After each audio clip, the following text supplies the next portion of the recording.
Happy Friday. Brian Manning here with the weekly update.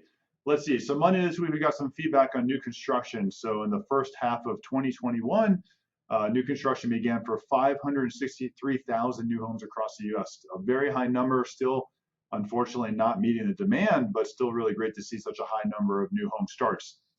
Tuesday this week, we had New York Fed president talking about prediction of rents, and the prediction of rents was that they would increase by about 8%. I'm not really surprised by that because when you see such a run up in home prices and the appreciation that we've had over the last 12 months, certainly rents are going to catch up with that at some point in time. I mean, 8% is a pretty significant number. I'm not really sure we're going to see it go that high.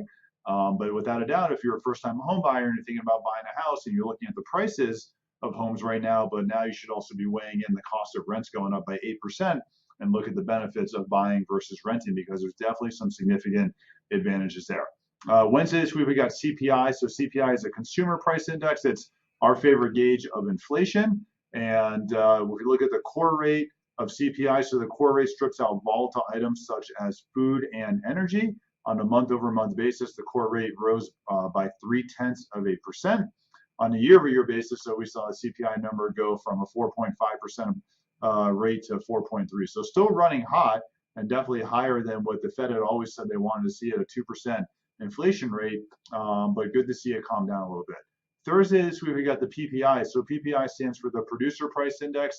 It measures inflation at a wholesale level. Typically, this is a report that a lot of people don't pay attention to because wholesale inflation doesn't really come into play for all that often. But right now, when we see inflation running hot, more and more people are paying attention to this report. So also looking at the core level, which includes stripping out the volatile items such as food and energy, on a year-over-year basis, the PPI was up 6.2%. So wholesale inflation is definitely running hot, which typically now will translate to hot retail inflation as well. So we're going to have to keep an eye on inflation numbers and see what happens there. There's been a lot of talk about this lately. The Federal Reserve thinks that it's going to be transitory. Perhaps it is because we look at the CPI number going from 4.5 to 4.3%. But if the PPI and the wholesale level is a leading indicator, it's something for us to keep an eye on.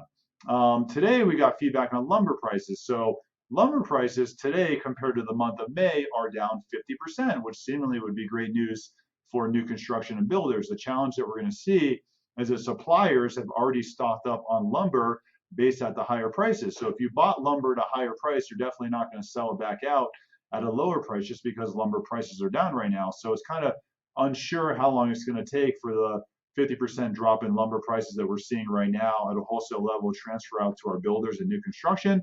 Something for us to keep an eye on, but it's definitely good to see lumber prices going in the right direction. I'm around all weekend. If you have any questions, let me know. I'd love to help you any way I can.